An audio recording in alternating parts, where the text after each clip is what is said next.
Este é o segundo módulo da aula sobre o câncer de mama, onde vamos falar sobre o diagnóstico.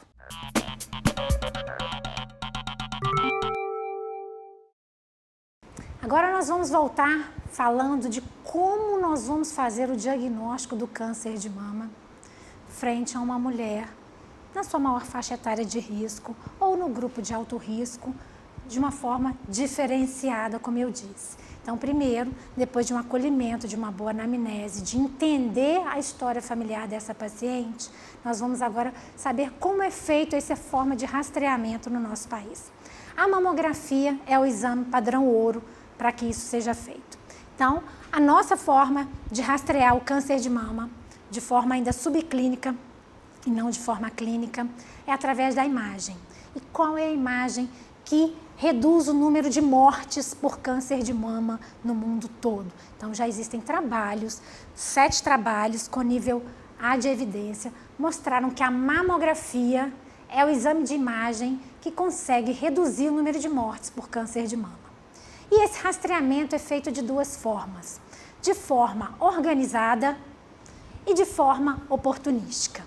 A forma de rastreamento populacional organizado é onde você cria, então, um programa estruturado com meios de chamar a população-alvo, ou seja, dentro de um núcleo de uma idade que você considera prevalente para o câncer de mama, e isto em cada país, eles têm a sua população-alvo a ser, então, convocada para se fazer a mamografia, por isso um rastreio organizado, onde você convida a paciente a vir para o exame de imagem, para a mamografia, e a partir daí, do laudo que essa mamografia lhe mostra, essa paciente retorna para um novo rastreio periódico, anual ou bianual, ou ela fica no serviço quando se faz, então, o diagnóstico de alguma lesão suspeita, e você, então, vai fazer com que esse paciente ele caminhe dentro do diagnóstico após um rastreio positivo.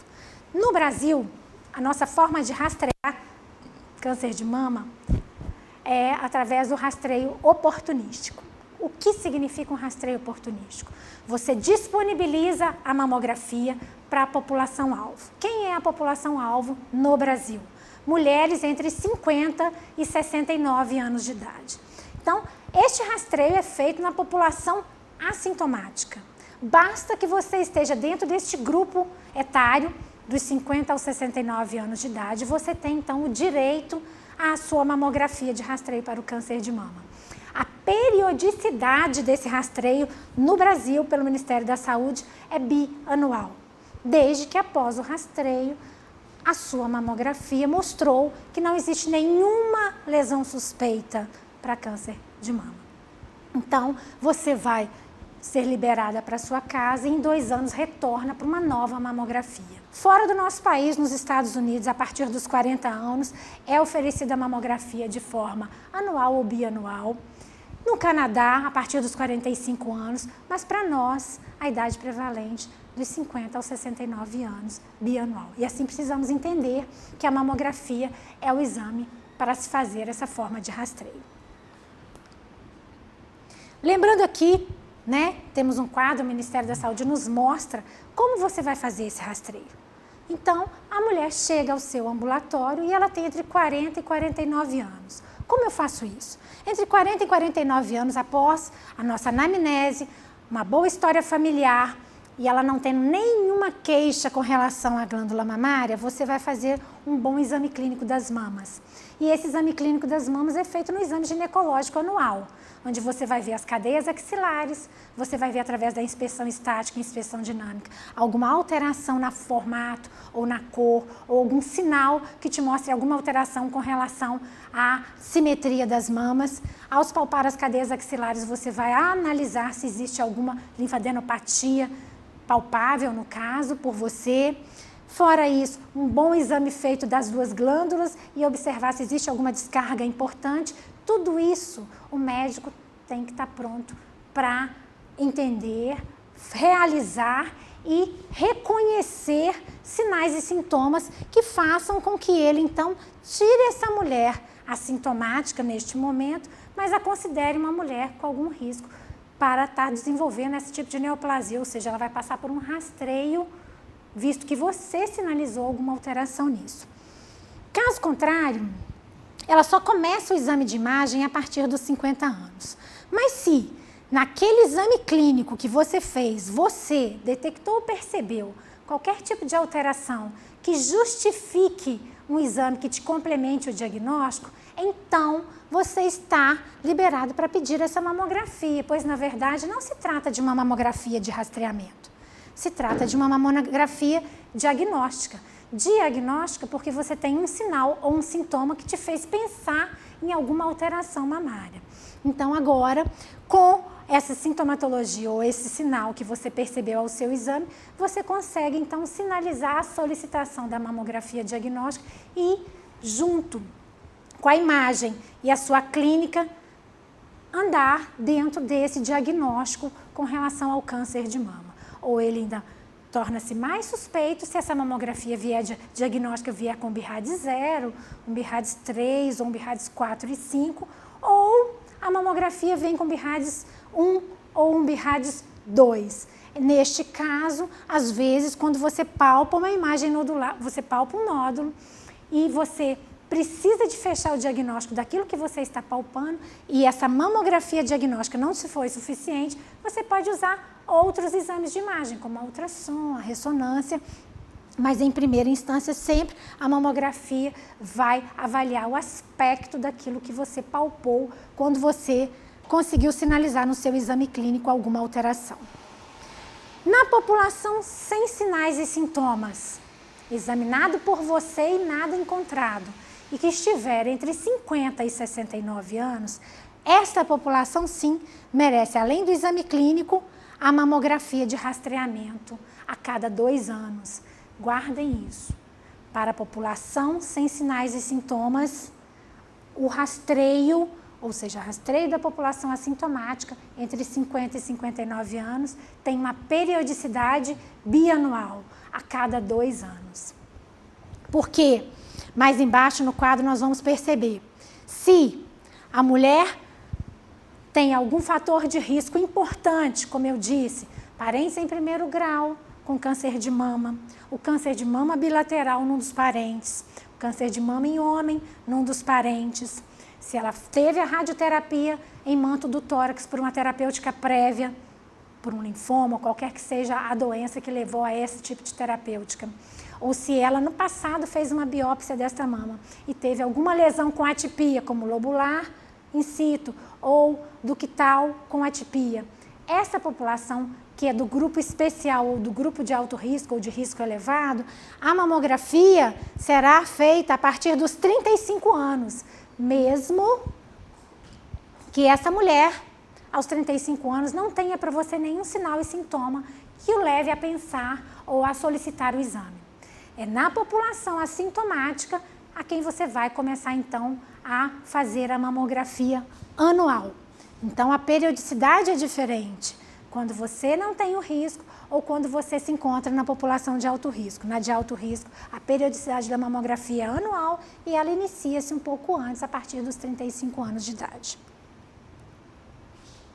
Então, gente, o que o Ministério faz para a gente, o que ele traz para a gente de importante quando ele fala que nós precisamos estar atentos às mamas de nossas mulheres, porque o câncer de mama é o mais prevalente no Brasil e no mundo e o que ainda tem um alto índice de mortalidade mesmo dentro do nosso país. Diagnóstico precoce, então prevenção secundária. Com qual exame? Mamografia, o rastreio é feito com ela. E esse diagnóstico precoce vai trazer a identificação de algum sinal ou sintoma. Se isto acontecer, então esse paciente ele vai ser referenciado para um núcleo especializado para se fechar o diagnóstico daquela alteração suspeita para o médico clínico.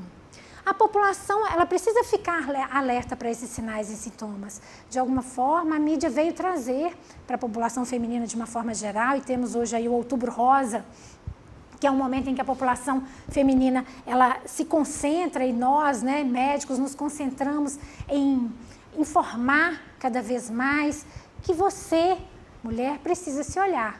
E às vezes eu brinco muito, mas é uma realidade. Quando é que a gente entra para essa fila do câncer de mama? Quando passamos dos 50 anos. Pois aí entramos na menopausa e essa questão de mudança hormonal faz com que a nossa mama sofra um processo de involução. E com esse processo de involução, a glândula mamária na menopausa volta a ganhar uma população maior de ductos tipo 1, que são os ductos mais sensíveis a esses efeitos epigenéticos que falamos há pouco, que seria o meio ambiente estrogênico, que seriam os efeitos outros externos, como o álcool usado de forma crônica, e que precisamos então estar atentos. Por isso, é uma população que deve ser olhada de forma especial.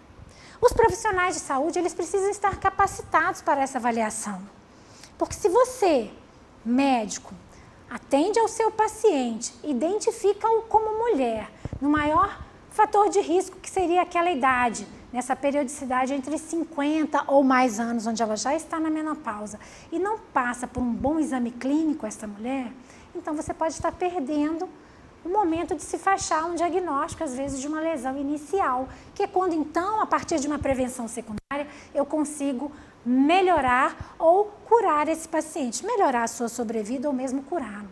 Quanto mais avançada for a doença da mama, o câncer de mama, no caso, a gente tem menor chances de cura e uma menor sobrevida. Quanto mais precoce eu fechar esse diagnóstico, que ele seja feito, então, através dos nossos exames de rastreio mamográficos, e foi o que mostrou que aumenta, então, que reduz, então, o número de mortes pela doença, quando aí identificamos e tratamos, nós conseguimos aumentar essa sobrevida, que hoje no Brasil é em torno de 80%. Então, o câncer de mama precisa ser foco da nossa visão e do nosso conhecimento, para que saibamos informar bem o nosso paciente, acolhê-lo e examiná-lo de forma adequada. Então, estes serviços também de atendimento secundário têm que estar prontos para receber o doente identificado como sintomático, para que possamos fechar o diagnóstico o mais rápido possível. Quanto mais rápido fechar o diagnóstico, mais rápido será ministrado o tratamento. Então, conseguimos, então, abortar o processo dos implantes secundários, da disseminação da doença, para que ela não seja disseminada do órgão primário de desenvolvimento, que é a mama, para outros órgãos vitais, como pulmão, cérebro, que também são focos de metástase da doença da mama. Então, esse rastreamento e a identificação do câncer de mama nos indivíduos assintomáticos, já falamos várias vezes, mas a gente não esquece de dizer, porque existe a Sociedade Brasileira de Mastologia, que nos mostra que devemos começar esse rastreio mais precoce, mas como na maioria das vezes o que precisamos ter é o que o Ministério da Saúde nos diz, e as novas diretrizes que foram muito bem respaldadas por níveis de evidência, nós precisamos então entender que temos que falar a mesma coisa e dizermos que a nossa população precisa ser rastreada a partir dos 50 anos e o padrão ouro ainda é mamografia. Não é ressonância, não é ultrassom, não é tomossíntese. Ainda hoje é a mamografia. E sempre, lembrando que, quando nós ministramos a essa população, sem sinais e sintomas, este exame mamográfico, nós temos que lembrar que podemos também trazer alguns vieses negativos. Quais são os vieses negativos da mamografia? O sobrediagnóstico, o sobretratamento e o falso positivo. O que significa isso? Significa que, às vezes, ao descobrirmos uma lesão pequena, fazemos a cirurgia, retiramos, mas não saberíamos qual dessas lesões ali ficariam quiescentes, sem realmente evoluir e levar a uma doença mais grave. Como nós não conseguimos discernir uma da outra ainda, fazemos, então, o tratamento de todas as lesões malignas igual. Cirurgia, químio e rádio, de acordo com o estadiamento. Isso, então, considerado um sobrediagnóstico e um sobretratamento. E o falso positivo? É quando descobrimos numa imagem uma lesão e aí precisamos investigar essa lesão e todas as lesões investigadas nós vamos achar que 30% a 40% delas realmente deveriam ter sido investigadas. As outras 50%, 60% não necessitariam de nada ter sido feito. Então, essa paciente não precisaria ter passado por uma biópsia, não precisaria ter passado por novos exames e, às vezes, muitas vezes isso acontece. Quando eu vou achar muito falso positivo? Quando eu fujo às indicações que tinha falado para vocês há pouco com relação ao rastreio da população assintomática. Quando é isso? Quando eu começo a fazer mamografia em mamas muito jovens, ainda muito densas, onde eu tenho uma redução na sensibilidade desse exame. A mamografia, na verdade, ela é muito sensível, ela tem uma variação na sensibilidade entre 60% e 90%. Por que essa variabilidade tão grande? Depende da qualidade da mama. Mamas jovens, que ainda sofrem o estímulo estrogênico, elas ainda têm muito padrão glandular. E esse padrão glandular faz com que a mamografia perca muito a sua sensibilidade, pois a mamografia ela depende de um arsenal de cores, né, que são as diferenças do cinza. E quanto mais lipossubstituída é a mama, mais cor cinza teremos dessa mama. E como o tumor ele é branco, então nós vamos conseguir verificar contraste e uma imagem dentro de uma glândula muito lipossubstituída. Ao contrário disso, na contramão da direção, nas mamas muito jovens, nas pacientes jovens, onde a mama ainda é muito densa, não há essa variação de cores e essa mama tem um perfil muito glandular, portanto, muito branco, o que não nos traz muito ganho em diagnóstico de neoplasia e nem de tumores. Por isso, a sensibilidade nas mamas densas, ela gira em torno de 60% a 65%. E nas mamas lipossubstituídas, em torno de 85%, 90%.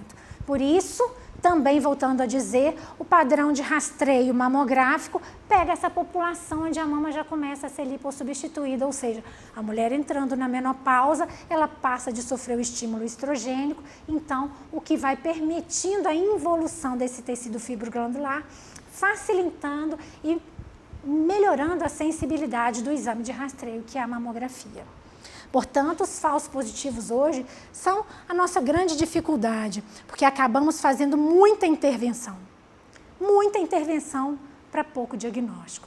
Por isso, existe aí, entre as sociedades e aí, nos países, essa divergência entre início do rastreio, 40, 45, 50 anos, lembrando que quanto menor a sensibilidade do exame de rastreio, maior o número de falsos positivos.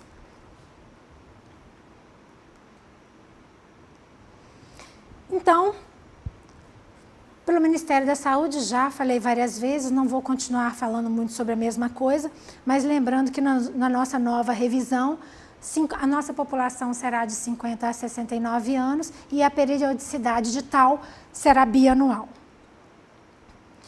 De outra forma, o Ministério da Saúde contraindica outros exames como rastreio. Quais são os outros exames que ele contraindica como rastreio?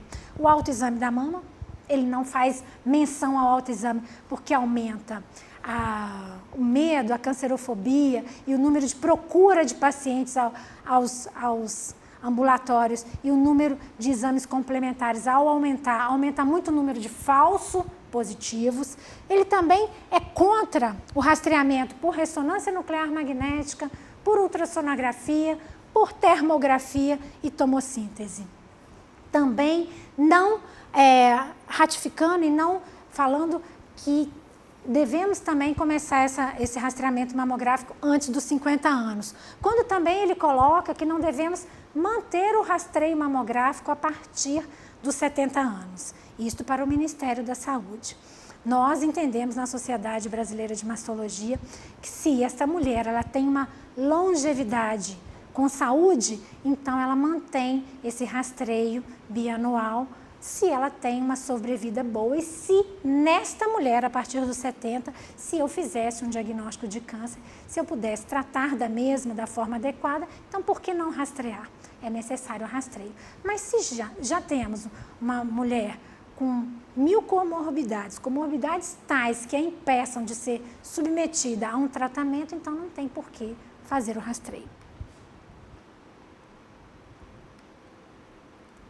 Então, gente, quais são os sinais e sintomas que nós médicos devemos conhecer para que possamos, então, pegar este paciente após o seu exame físico e encaminhá-lo para um serviço adequado de diagnóstico? São as pacientes que tiverem um nódulo palpável, com mais de 50 anos de idade, todas essas mulheres em que você palpou o nódulo ou que a mesma palpou e você então, ao examinar, percebeu da mesma forma esse nódulo, essas mulheres com mais de 50 anos, elas devem ser então referendadas para o atendimento especializado, onde ali essa paciente vai ser acolhida e aí faremos exames e biópsia para fechar esse diagnóstico. Quando a população acima de 30 anos identificar um nódulo palpável, então essa mulher identifica um nódulo, ela tem mais de 30 anos, e passado 2 ciclos menstruais esse nódulo não reduziu ou não desapareceu, porque é muito comum no pré-menstro as mulheres terem a hipertrofia da glândula causada pela congestão devido à progesterona, e aí essa mama mais exuberante, ela se modifica do padrão habitual, mas logo após a menstruação ela retorna ao momento de palpação mais normal para aquela mulher. Se isto não acontece, esta mulher também deve ser referendada para o atendimento secundário. Se o nódulo do mamário tem uma consistência endurecida e, além disso, características como fixo ao parênquima adjacente ou vem aumentando de tamanho, isso às vezes pode ser dito pela paciente, ou você pede que a paciente retorne e você percebe que esse nódulo aumentou num tempo curto, isso também é de extrema importância e deve ser referendado para atendimento especializado. Descarga papilar sanguínea, muito importante. Essa descarga sanguínea ela também deve ser um sintoma onde o paciente deve ser encaminhado para o atendimento secundário. Homens com mais de 50 anos com uma tumoração palpável. Não esqueçamos que para cada 1000 mulheres com câncer de mama, um homem pode desenvolver, né? Um homem, essa é a estatística para câncer de mama. Lembrando que os que têm mutação de BRCA2, e isso é familiar, eles têm uma chance mais alta de ter o câncer de mama. E se, ao exame físico, você percebe um nódulo unilateral, endurecido ou fixado aos planos adjacentes, esse paciente precisa ser rastreado e encaminhado para um atendimento especializado para melhor acolhimento e diagnóstico. Também não esquecemos da presença de prurido mamilar em paciente de maior idade, porque pode se tratar de um eczema, mas também pode se tratar de uma neoplasia in situ, como a doença de Paget, ou até uma tumoração associada a esse prurido, onde ela já tem o Paget e já tem algum tumor mais avançado. Lembrar que, ao se fazer o exame da mama, e se perceber um linfonodo palpável, exuberante, diferente do nosso habitual de palpar, essa linfonodomegalia e a linfonodopatia, ela precisa ser investigada, pois existem patologias que começam no linfonodo. Linfoma. Também temos um carcinoma de mama que começa a manifestar-se pelo linfonodo, carcinoma oculto. E preciso, então, fechar o diagnóstico para melhor tratar esse paciente, para que a doença não avance, para que eu tenha uma melhora na sobrevida, visto o diagnóstico já estabelecido. Quando eu tenho também um aumento do volume de uma mama em detrimento à outra, um edema de pele, uma úlcera na pele ou a formação de nódulos na pele daquela mama, lembrando que ao se comparar uma a outra, às vezes a gente tem uma grande assimetria de desenvolvimento precoce, eu preciso sinalizar para esse momento e encaminhar esse paciente para um serviço especializado. A retração da pele também é uma indicação de se procurar um serviço especializado quando você, médico da unidade básica, ali identifica alguma coisa diferente do habitual. Ou mudança do formato do mamilo. Tudo isso são situações em que nós médicos e que a população feminina devem conhecer para procurarem um sistema médico especializado para então podermos fechar o diagnóstico do que se trata tal alteração. É uma alteração benigna? Que ótimo, ela vai ser encaminhada de novo para casa.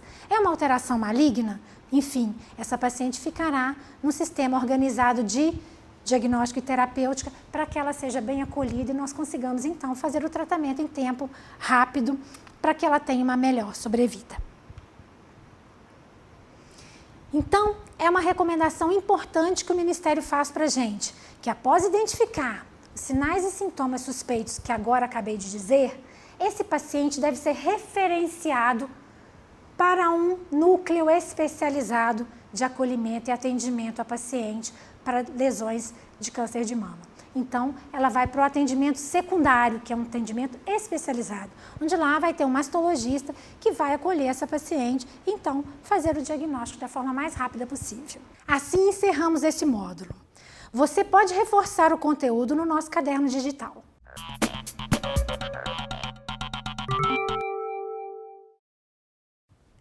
Este é o terceiro módulo da aula sobre câncer de mama.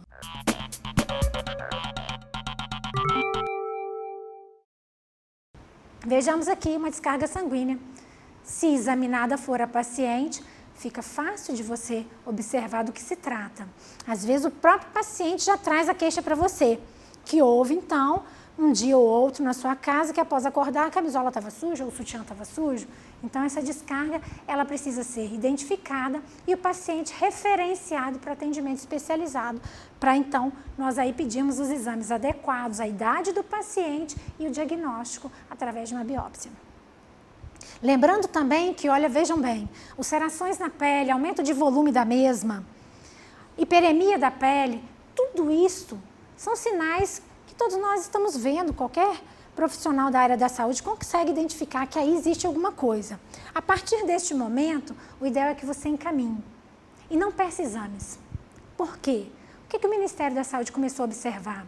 Que na unidade básica de saúde existe uma lentificação no processo de exames e de retorno do paciente, o que torna esse período entre a primeira visão do sinal e sintoma e o diagnóstico algo de um longo tempo. E quanto maior esse tempo entre o primeiro sintoma e o diagnóstico, quanto maior for essa fração de tempo, menor a sobrevida, menos conseguimos fazer para o paciente. Então, o ideal é que ao se identificar tais sinais e sintomas que disse há pouco, que a gente proceda o encaminhamento para uma unidade especializada para o diagnóstico.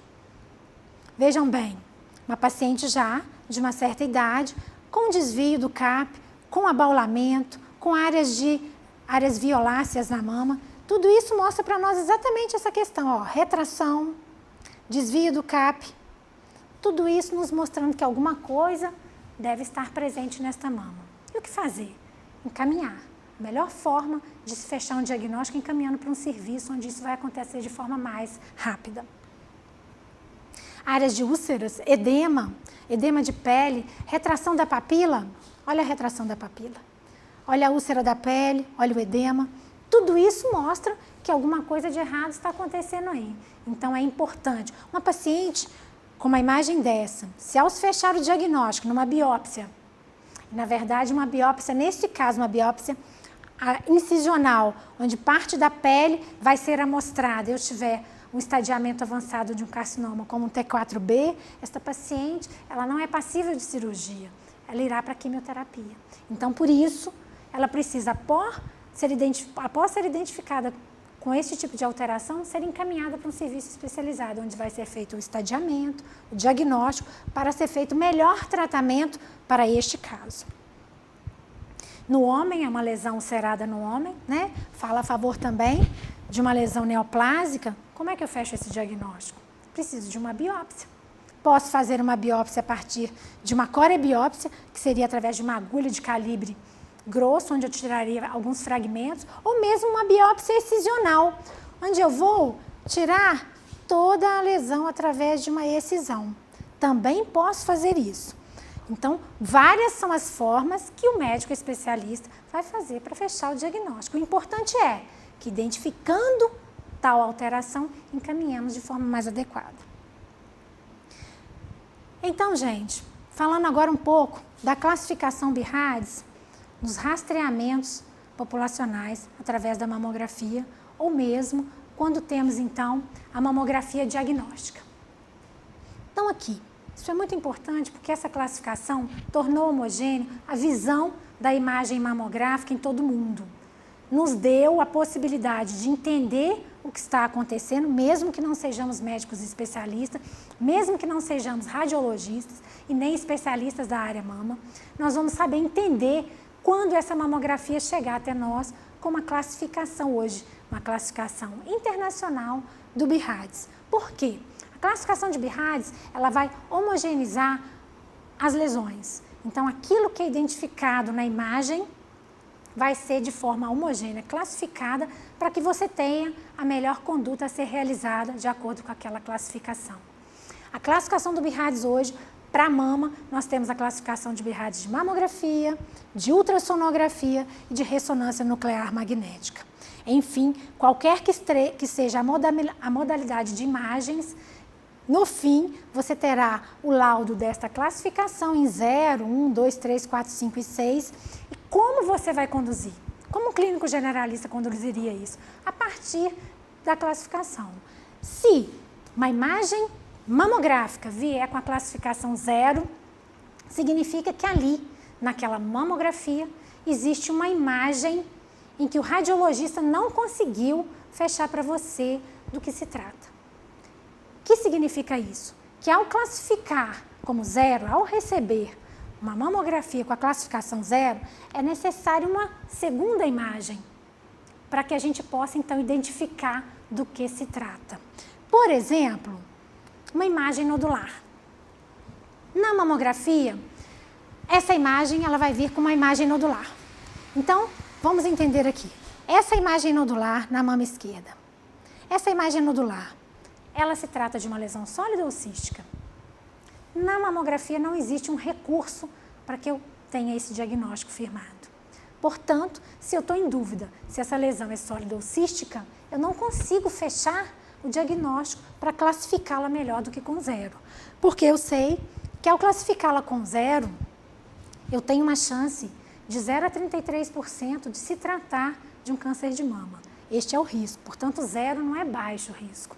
É um risco entre 0 e 33, porque, na verdade, trata-se de uma classificação de uma imagem ainda indeterminada, onde eu vou precisar de um novo exame para, então, categorizar essa imagem. Como eu faço isso? Então, de posse de um BIRADS 0, classificado a mamografia, e a minha dúvida é, seria um nódulo sólido ou seria um nódulo cístico? Eu peço, então, um exame que complemente isso para me fechar o diagnóstico. Uma ultrassom de mama. E aí, ao solicitar essa ultrassom de mama, o ultrassonografista, ao ver esta imagem lá, fazendo o exame dinamicamente na mama da paciente, ele vai perceber que se essa imagem nodular, ela se trata de um nódulo sólido ou de um nódulo cístico. Se for um nódulo sólido, dependendo das suas características, essa imagem BIRADS 0 vai ser reclassificada como 3, 4 ou 5. Ou, se essa imagem nodular se tratar na ultrassom de um cisto simples, vai ser reclassificada como BIRADS 2. Portanto, são diferentes as condutas que fazemos. Vejamos novamente. Se então, após a classificação 0, eu pedir a ultrassom, e aí novamente a classificação ultrassonográfica me mostrar que aquela imagem nodular se tratava de um cisto, então ela vai ser classificada como BIRADS 2. BIRADS 2, os achados e o risco para câncer de mama é 0. E como eu controlo essa mulher? Através do controle bianual, rastreamento de rotina mamográfico. Porque o cisto não tem nenhuma conotação com neoplasia maligna de mama. Mas se essa lesão, imagem nodular, vier classificada através da ultrassonografia como 3, então como 3, como 4 ou como 5, aí olha, vejam bem, o risco aumenta, né? Se estamos com risco BIRADS 3, a classificação é maior entre 0 e 2%. Mas vejam bem, se aquela imagem nodular mamográfica nos foi reclassificada na ultrassom como 4 ou como 5, eu preciso então fazer um novo tipo de intervenção. Qual será ele? Uma investigação histopatológica, que poderá ser feita através de uma biópsia. Biópsia é essa da forma que o serviço definir. Corebiópsia, biópsia excisional, incisional. Eu preciso do diagnóstico anatomopatológico daquela lesão nodular. Então, gente, vejamos como é dinâmico o processo. Mas que, enfim, o que não podemos esquecer nunca é que como nós devemos nos orientar a partir da classificação BIRADS. E se essa categorização mamográfica vier como 1 e 2.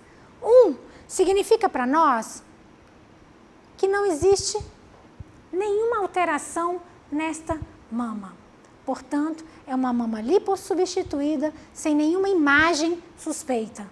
Portanto, BIRADS 1. Um rastreamento onde mostrou que essa mulher tem risco 0 para câncer de mama naquele momento. Então, essa mulher vai ter um controle bianual, visto que o rastreio hoje mostrou que ela está classificada dentro do BIRADS 1. E o 2, avançando um pouco mais, cujo risco para câncer de mama também é 0, ele só tem uma diferença com relação ao BIRADS 1, é porque no BIRADS 2 nós vamos perceber algumas alterações imaginológicas, como por exemplo, vejam aqui para vocês verem essa calcificação com centro radiolucente, vejam aí este nódulo circundado por essa linha verde, este nódulo, inclusive com calcificações no seu interior, mas calcificações essas com característica de benignidade. Isto porque já estudamos milhões de imagens semelhantes e estatisticamente mostramos que através dessas imagens semelhantes a essa atual, todas que foram investigadas não mostraram neoplasia. Por isso, lesões semelhantes a essas são classificadas como BIRADS 2, risco 0 para câncer de mama. E como fazemos então quando temos essas lesões BIRADS 2? Rastreamento de rotina, risco 0 para câncer de mama. Rastreamento bianual, como é a rotina no nosso país. E o 3? O BIRADS 3, gente, aumenta um pouco o risco para câncer de mama. Ele sai do 0 e vai de 0 a 2%. Porque estas lesões de BIRADS 3 são aquelas lesões com características de benignidade, várias são elas, as microcalcificações disseminadas, arredondadas, como eu até mostrei aqui nesse BIRADS 2. Essas calcificações que aqui se encontram, ó, várias calcificações disseminadas, tudo isso às vezes são classificados como BIRADS 3. Mas qual é a forma de conduzir esse tipo de classificação? O BIRADS 3, com uma baixa probabilidade de câncer de mama, ele vai estar num grupo especial, onde eu vou, a partir da mamografia, que veio o diagnóstico BIRADS 3, acompanhar essa paciente semestralmente. Vejam como é a recomendação de segmento. Com 6 meses ela repete essa imagem, depois com 1 ano ela volta a repetir essa imagem e com 24 meses, ou seja, 2 anos, ela repete novamente. E se essa imagem, que no primeiro exame padrão deu como alterada e ela permaneceu estável ao longo dessas revisões até fechar 2 anos, então essa imagem depois de 2 anos, que era classificada como 3, volta a ser classificada então como 2. Portanto, ela volta a ser 2 e passa a fazer o rastreio bianual. Então, a classificação 3 é uma classificação que ela vai sofrer um processo em 2 anos. Ou, num dos segmentos, ao longo dos primeiros 6 meses, e aí, após 6 meses, uma nova imagem, essa imagem modificou-se. Ela cresceu, a forma modificou, ela mudou a forma que tinha. E isso faz com que ela, então, nessa classificação dos primeiros 6 meses, seja mudada para 4. Por quê? Não é uma lesão estável, é uma lesão que está sofrendo um processo dinâmico. E esse processo dinâmico nos faz pensar em uma lesão proliferativa. E por que não um câncer? Então, ela sai da classificação 3 e vai para a classificação 4. Neste momento, onde ela é classificada como 4, qual é a nossa recomendação? Biópsia. Então, ela tem que ir para uma biópsia, para a gente, então, entender o que está acontecendo ali, que essa lesão não se manteve estável ao longo deste período de controle. Diferentemente desse, vamos mostrar, então, o que seria um BIRADS 4. O BIRADS 4 temos aqui uma mama extremamente lipossubstituída. Lembrem, no passado que disse que a mamografia é um exame de rastreio porque ela é altamente sensível nas mamas lipossubstituídas como essa. Então, essa mama lipossubstituída está mostrando para nós aqui uma imagem já apontada aqui por nós, com uma imagem de assimetria focal. Vejam que ao se mostrar na crânio-caudal direita e esquerda, ela está presente na esquerda, o que não está presente na direita. Mas ela não tem as bordas regulares. As bordas são espiculadas. Bordas espiculadas, mostrando então que não se trata de um nódulo de bordos regulares. Então, essa imagem assimétrica de bordas espiculadas é classificado como 4 no léxico do BIRADS. Então, o radiologista sabe isso. E classifica para você e te encaminha um laudo, voltando aqui na classificação BIRADS, de um nódulo suspeito. Então, isso é um achado suspeito. Em se tratando de um achado suspeito, nós vamos ter que fazer uma investigação histopatológica. Então, essa paciente, cujo laudo mamográfico veio como 4, ela tem um risco alto para câncer de mama. E ele varia de 3% a 95% de acordo com a imagem. Mas, enfim, é necessário se fazer uma biópsia, para que se saiba, então, do que se trata essa lesão suspeita.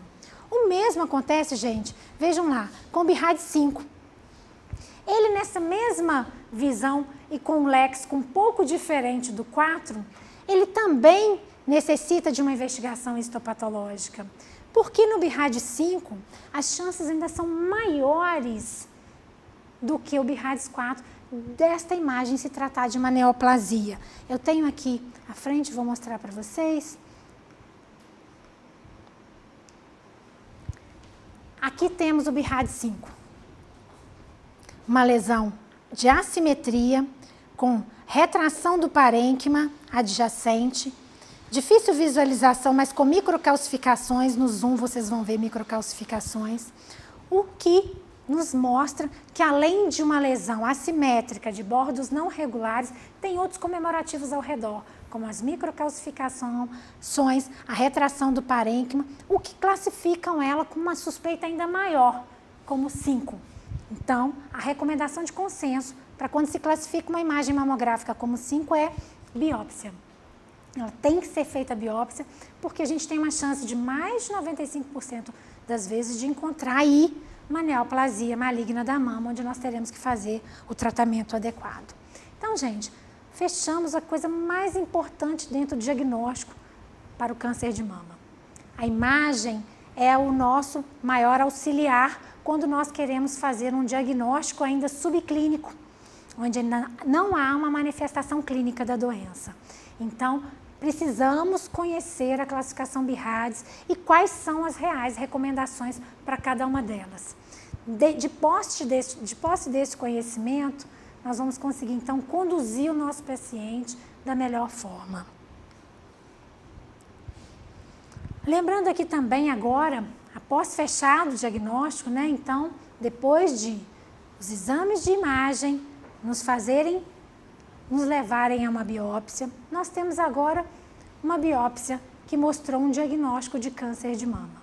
Enfim, temos um câncer de mama e aí precisamos então classificá-lo dentro da classificação TNM. Essa classificação TNM, que é clínica na maioria das vezes, depois ela é patológica e hoje a gente tem associada ela ao prognóstico. Aqui nós vamos fazer alguns comemorativos com relação aos prognósticos. Nós temos que o tamanho tumoral é muito importante. E o tamanho tumoral é classificado para nós através do T, dessa sigla TNM. O grau histológico vai ser visto quando o patologista, ao examinar aquelas células ou aquele tecido neoplásico, ele identifica tecidos com maior multiplicação celular, formatos diferentes, que fala a favor de um grau histológico 1, 2 ou 3, de acordo com a categorização pelo patologista.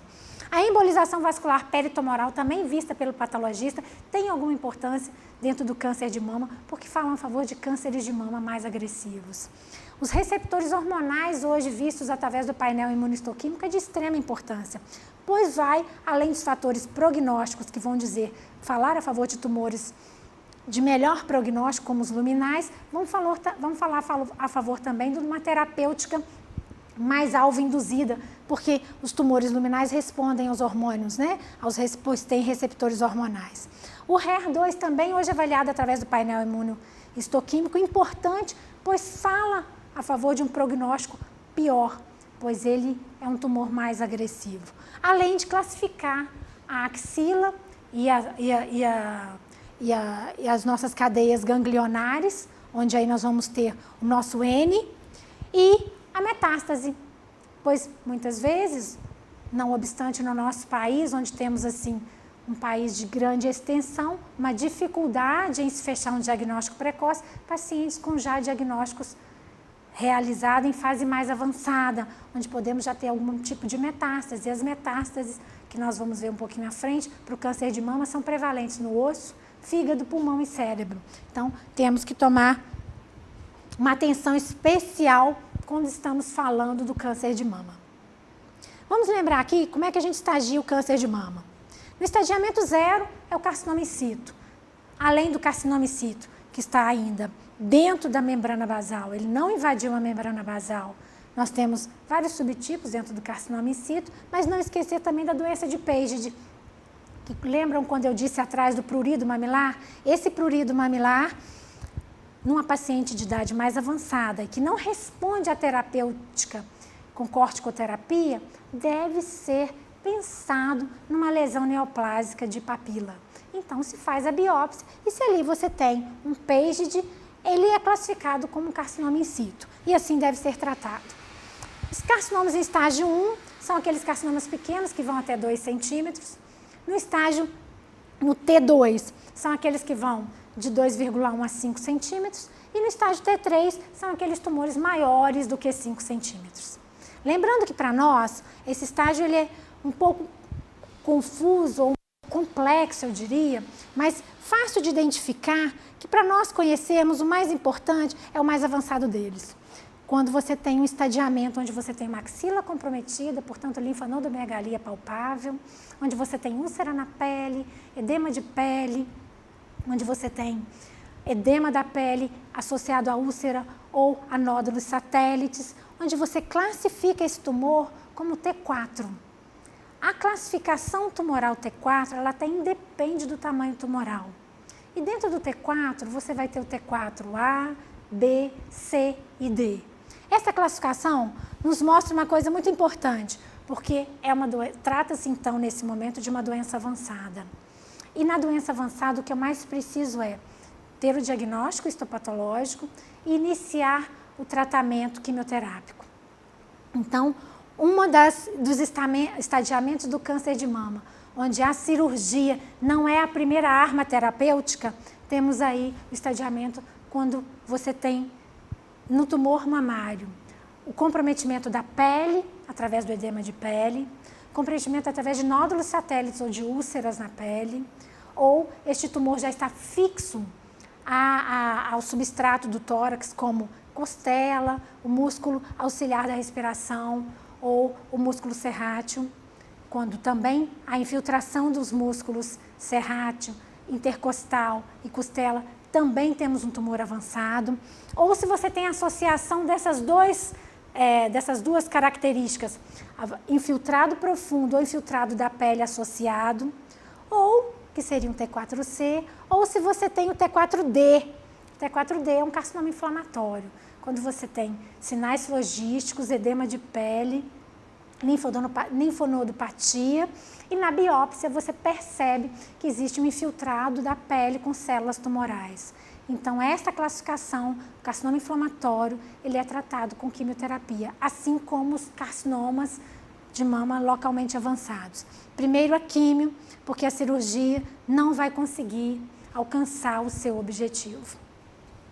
Lembrando que o estadiamento 4, a única importância que nós temos dele é porque significa que nós não vamos ter cura para essa doença, pois no estadiamento 4 nós já temos o M1. O que significa o M1? Que já existe algum implante secundário em algum órgão que não seja mais a glândula mamária. Então, além do câncer na mama, você tem células tumorais levando à formação de nódulos tumorais em outros órgãos, como os ossos, o fígado, o pulmão e o cérebro. Qual é o tipo histológico prevalente do câncer de mama? É o carcinoma ductal. 90% dos casos são carcinomas ductais. Então, é o ductal infiltrante, é o mais comum deles. Então, quando alguém pergunta para a gente, qual foi o seu tipo de câncer? Quando se fala em tipo histológico, carcinoma ductal é o prevalente, 90%. E o segundo é o carcinoma lobular, em torno de 5 a 10% dos casos. Diferentemente do ductal, o carcinoma lobular, ele tem características e forma de se apresentar diferente. Ele muito menos da imagem, então, normalmente a imagem não consegue identificar o carcinoma lobular no seu início, no início da sua formação, naquela fase subclínica, ele é menos evidente à imagem mamográfica. Ele também tem uma característica de bilateralidade, na sua bilateralidade, então ele pode manifestar-se nas duas glândulas mamárias, também multicentricidade, numa mesma mama em vários quadrantes, ou multifocalidade. Lembrando que o carcinoma lobular mamário, ele também expressa em maior concentração os receptores hormonais de estrógeno e progesterona. Então, prevalentemente, os lobulares são luminais. Em sendo luminais, tem menor prognóstico quando diagnosticado precocemente. Como ele tem uma dificuldade no diagnóstico precoce, muitas vezes a agressividade está porque o diagnóstico foi feito mais tardiamente. E também tem uma característica específica de metástases diferenciadas. Metástase para meninge, peritônio, trato gastrointestinal. Então, gente, uma outra situação importante de conhecer dentro do tipo histológico são aqueles de melhor prognóstico ou prognóstico favorável dos de prognóstico desfavorável. Por quê? Ao se receber uma biópsia, e aí a gente analisa dentro da biópsia qual é o tipo daquele tumor ali existente, lembrando que eu já disse que o tumor ductal invasivo é o prevalente, o lobular é o segundo, podem existir outros tipos histológicos e às vezes é um tumor favorável. Um tumor favorável é aquele tumor que tem menos agressividade para o seu hospedeiro. Temos dentro dele tubular, cribiforme, mucinoso, medular e adenoide cístico e secretor.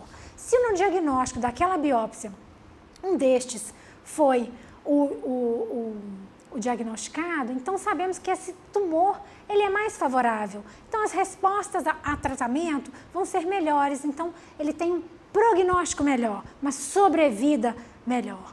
Mas se pegamos um tumor de tipo desfavorável, como metaplásico e micropapilar, lembramos que precisamos fazer tudo de melhor na forma de terapêutica, porque o prognóstico é um pouco mais reservado quando pensamos nesses dois tipos que aqui acabei de referir. Não esquecendo que hoje, associada a todo esse estadiamento, a classificação molecular do câncer de mama é de suma importância, porque é dentro dessa classificação molecular que a gente também consegue fazer prognóstico e terapêuticas específicas para cada um desses tipos moleculares que aqui acabei de dizer. Temos então o luminal A. O luminal A, ele vai expressar receptores de estrógeno, progesterona, tem um Ki67 menor que 14%. Então, de todos os tipos moleculares, é o de melhor prognóstico. Imagina se ainda fosse um luminal A e ainda um tumor cribiforme. De melhor ainda prognóstico. Isso nos faz pensar na longevidade do nosso paciente. E o luminal B? Ele difere do A somente porque o Ki67 é mais alto, é maior ou igual a 14%. Ou seja, o Ki67 é uma medida que se faz para avaliar o grau de multiplicação celular. E é claro, quanto mais rápido existe esses ciclos de multiplicação celular, mais agressivo é o tumor. Até porque também ele é mais favorável ao tratamento quimioterápico, porque a quimioterapia ela atinge ao ciclo de multiplicação celular. O luminal híbrido, ele tem duas características importantes. Ele tanto expressa os receptores de estrógeno e progesterona, como também tem o Ki67 alto, mas também expressa o receptor de membrana, que é o HER2. Portanto, a gente tem duas drogas importantes como fatores preditivos do luminal híbrido que vão ajudar a tratar esse tumor, que são os inibidores, os moduladores seletivos dos receptores de estrógeno, que vão bloquear os receptores de estrógeno e progesterona, e o trastuzumab, que é o Herceptin, que vai bloquear o receptor de membrana de multiplicação celular. Diferentemente, o HER puro, ele vai ser negativo para o receptor de estrógeno e progesterona. Ele só vai ter manifesto o HER2 de membrana. E o basal símile e o triplo negativo, na verdade, eles não expressam nenhum receptor através do painel imunistoquímico. Eles não expressam receptor para estrógeno, não expressam receptor para progesterona, tem um Ki67 alto, maior que 14%, e também não expressam o HER2. Então, importante por quê? Porque quando eu tenho esse perfil molecular, eu vou saber quais as drogas eu posso usar, porque são perfis que me mostram e me predizem a que drogas esses tumores respondem melhor. E a abordagem diagnóstica, ela é feita através da biópsia, a corebiópsia, a biópsia incisional, a excisional, a punção aspirativa com agulha fina, que na verdade hoje ela fica restrita aos linfonodos axilares, ali você consegue fazer através de uma PAF a identificação de um linfonodo positivo para células neoplásicas ou não, e a mamotomia, que também tem a mesma especificidade da corebiópsia ou biópsia guiada por agulha grossa. Essa é uma pistola de corebiópsia, é um procedimento simples feito a nível ambulatorial, onde você tem uma agulha com um calibre mais grosso, onde você consegue através dessa pistola. E essa pistola, na verdade, ela tem um dispositivo, uma mola de pressão a vácuo, e você consegue tirar fragmentos de tecido intratumoral para então fazer o seu diagnóstico e através desse diagnóstico histopatológico, inclusive fazer também a pesquisa através do painel imunistoquímico para fazer a classificação molecular deste tumor. Então, hoje, você consegue fazer o diagnóstico dentro do ambulatório e lembrar das abordagens terapêuticas com relação ao câncer. Como seria essa abordagem? Essa abordagem ela pode ser cirúrgica, em primeiro momento, quando os tumores são pequenos, o estadiamento desses tumores são iniciais e a cirurgia muitas vezes é conservadora, quando assim é possível. Como eu contraindicaria uma cirurgia conservadora? Se a paciente tem a mutação BRCA1, BRCA2 ou a mutação do TP53, se essa paciente tem um carcinoma multicêntrico, o que me dificulta a conservação da mama, ou se ela é um T4 e ela já tem invasão de pele ou de profundidade. Isso também contraindica uma cirurgia conservadora, favorecendo então a cirurgia radical, no caso mastectomia. E a linfadenectomia clássica e a pesquisa do linfonodo sentinela? Sempre a mais conservadora possível, a biópsia do linfonodo sentinela. Só não será feita a biópsia do linfonodo sentinela se na palpação clínica, ou seja, no exame físico, você tem maxila positiva clinicamente, ou seja, linfonodos axilares palpáveis. Isso significa, muitas vezes, que essa axila já tem um comprometimento neoplásico, um comprometimento axilar neoplásico, o que não justifica você fazer a pesquisa do linfonodo sentinela. Mas sim, clinicamente essa axila é negativa, você fará a biópsia do linfonodo sentinela. O tratamento loco-regional radioterápico sempre será feito quando se faz a cirurgia conservadora. Se você preserva tecido mamário daquela glândula onde você fez a cirurgia para o câncer, você deve fazer a radioterapia para controle loco-regional de recidiva na mama. A mesma coisa se faz no caso do tratamento sistêmico. O tratamento sistêmico é a quimioterapia. A quimioterapia, além disso, podemos fazer também as terapias alvo-moleculares, que são as terapias que o Herceptin é um dos nossos principais exemplares. A tratamento sistêmico, adjuvante e neoadjuvante.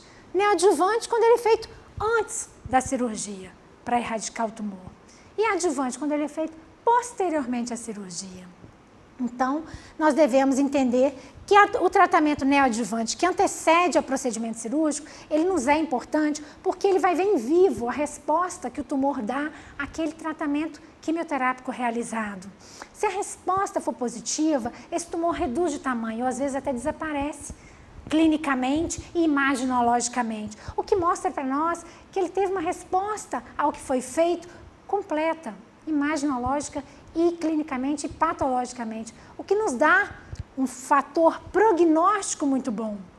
Por isso, às vezes, a quimioterapia neoadjuvante hoje é muito feita para qualquer estadiamento tumoral, porque a gente consegue ver em vivo essas respostas.